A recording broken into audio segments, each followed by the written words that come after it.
안녕하세요. 제빵쌤입니다.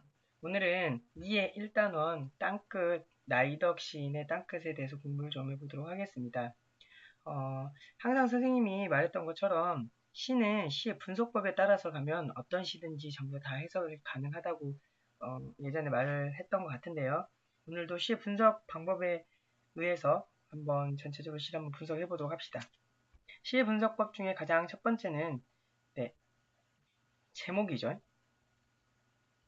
제목의 상징적 의미를 좀 보도록 할 거고요. 두 번째는 시적 화자입니다. 시적 화자의 태도. 일단 제일 처음에 중요한 건 뭐냐면 나가 있는지 없는지에 대한 여부. 그 다음에 시적 화자의 정서. 그 다음 태도에 대해서 공부를 쭉 해가면서 정리해 보도록 하겠습니다. 그리고 세 번째는 시어의 상징적 의미에 대해서 공부를 할 겁니다.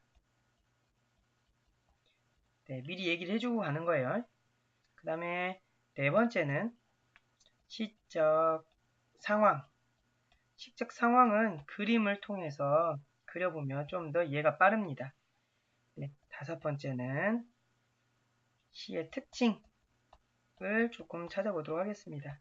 이 시의 특징 중에는 전체적으로 뭐 예를 들면 시상에 대한 전개, 시상 전개가 어떻게 됐느냐, 그 다음에 표현의 방법, 시니까 시의 표현법에 대해서 좀 이야기를 해보도록 할 거고요. 마지막으로 여섯 가지 중에 여섯 번째는 주제입니다. 주제가 뭐냐? 자, 이제는 옆에 이렇게 전체적인 시를 보면서 하나씩 정리를 해보도록 하겠습니다. 자, 제목부터 볼게요. 제목은 땅끝입니다. 땅끝. 우리가 이제 땅끝에 대한 제목에 대한 상징적 의미를 여러 가지를 볼 수가 있는데 상징적 의미로 보자면 전체적으로 우리가 제목에 대한 상징적 의미는 그냥 개인적인 상징적 의미보다는 원형적 상징을 보는 게 가장 좋습니다. 제목은. 원형적 상징은 우리가 원시 시대부터 가지고 있었던 상징, 원형적 상징. 예를 들면 해는 절대자다. 땅은 풍요다. 또는 물은 생명이다. 이런 것처럼 원형적으로 가지고 있는 그 특성을 가지고 하는 원형적 상징인데 그렇게 따지면 이 땅끝은 상징적으로 보면 상당히 맨 끝이기 때문에 상당히 절망적인 공간으로 볼 수가 있겠죠. 절망적인 공간.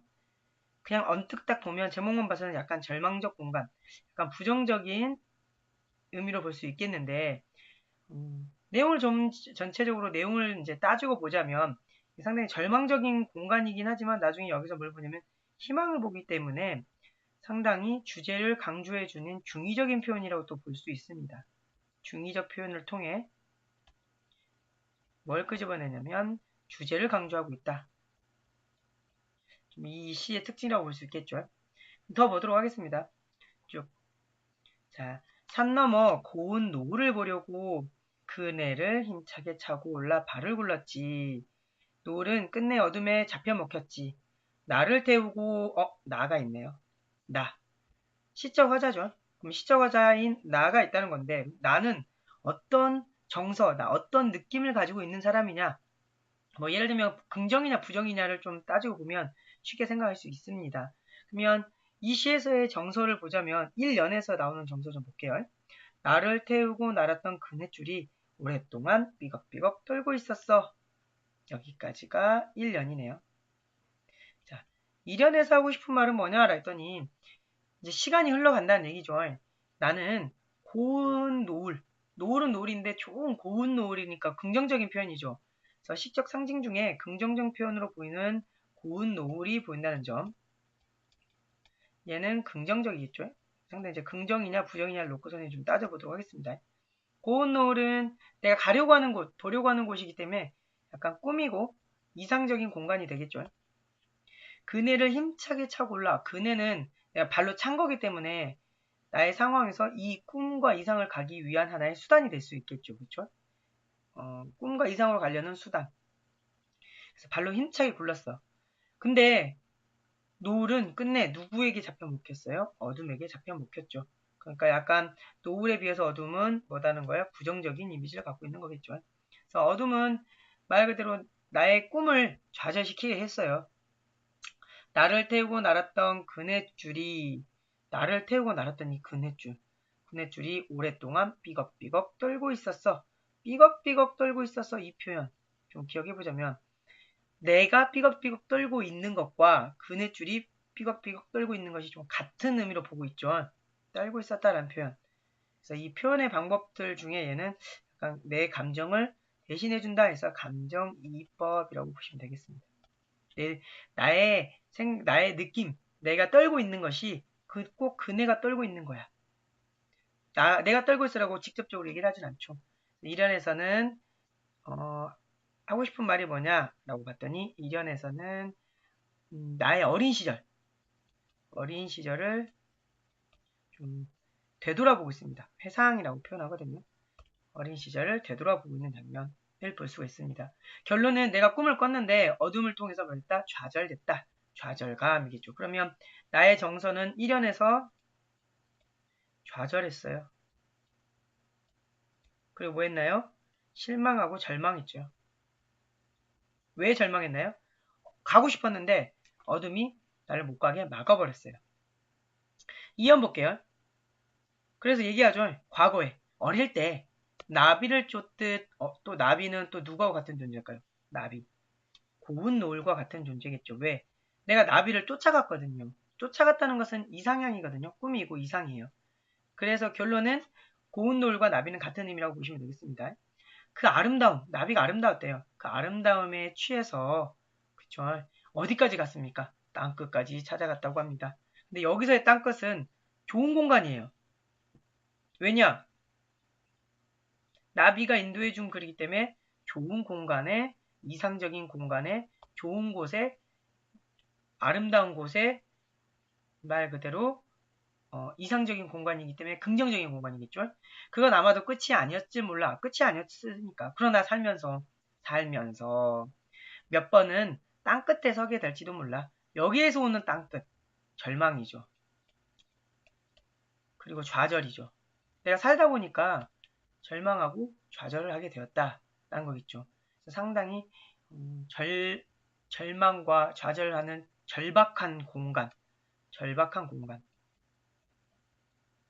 두 가지 의미를 갖고 있네요. 땅끝은 역시 중의적인 표현으로서. 아까 제목에서도 그랬죠. 땅끝이 긍정적이기도 하고 부정적이기도 했어요.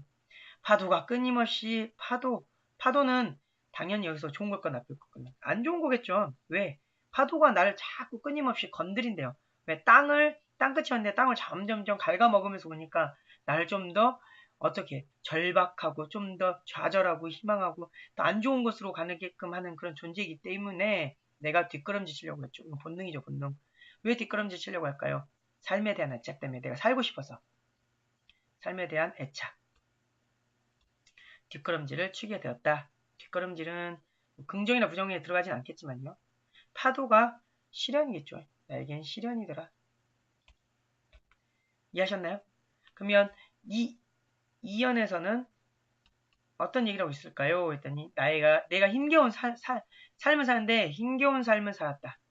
거기서 또 뭐 했다? 절망감도 느꼈다. 그럼 이 연에서의 나의 정서는 이 연에서 나는 뭘 느꼈을까요? 당연히 똑같은 거예요. 이 연에서 얘기해 준 거. 절망감이겠죠. 절망감. 살아가다 보니까 이런 것들이 안 좋더라 하고 절망감이 따라왔다. 3연 볼게요. 3연. 근데 살기 위해서는 이제 어떻게 하자고요? 뒷걸음질만이 허락된 것이라고 이 부분. 파도가 아가리를 쳐들고 달려가는 곳.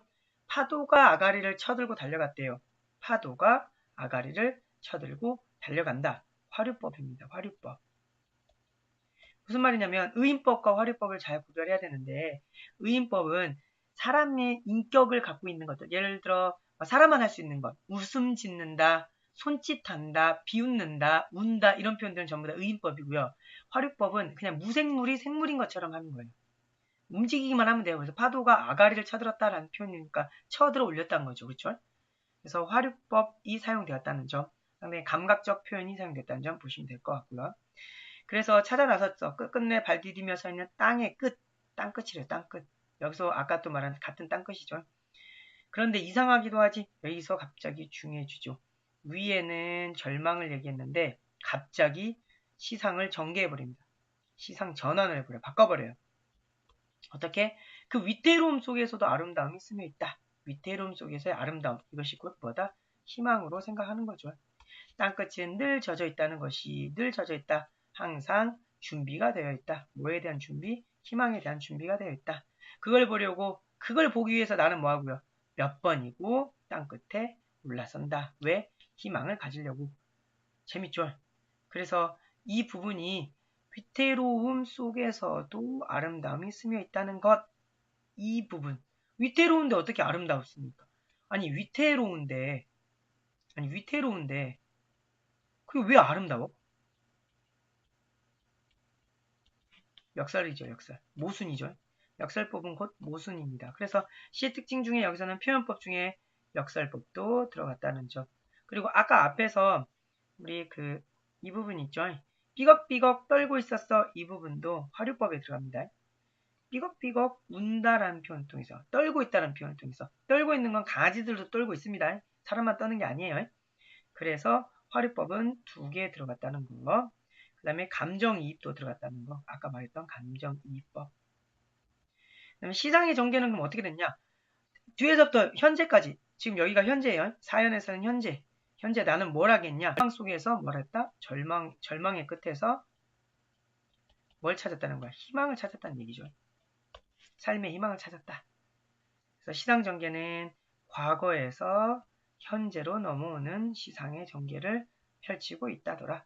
그쵸? 시적 상황 볼게요. 어둠이 노을을 갉아먹고 나비를 쫓아가고 끝에까지 가고. 여기 보이시죠? 이거 그림. 그림으로 표현된 것만 이미지화 시켜서 기억하시면 되겠습니다. 시적 상징들도 전부 다 기억해 두시면 좋을 것 같습니다. 이런 것들. 그러면 시적 화자의 태도. 사면에서 그러면 이제 사면의 정서를 한번 볼게요. 사면에서는 당연히 희망을 보았다는 거죠. 절망에서 희망을 보았다. 변화하죠. 정서가 계속 변하고 있습니다. 이 사람의 태도는 어떻습니까? 절망에서 희망을 보는, 절망을 극복하려는 의지가 크다는 점. 극복 의지. 다 찾았죠. 그럼 주제를 한번 봅시다. 주제는 항상 누가 연관성이 있냐면 나하고 연관성이 있어요. 내가 뭘 하려고 합니까? 절망의 끝에서 뭘 한다고? 거기가 절망의 끝이 어디예요? 땅 끝에서. 절망의 끝에서 희망을 찾으려 한다. 이게 곧 주제겠죠. 이해하셨죠? 그래서 어떤 시든지 이렇게 6가지의 주제를 가지고 정리를 좀 해주면 분석을 한다면 여러분들도 충분히 쉽게 시를 이해할 수 있을 거라고 생각합니다. 네, 오늘 저는 여기까지 하고요. 수업에서 또 만나도록 합시다. 수고하셨습니다.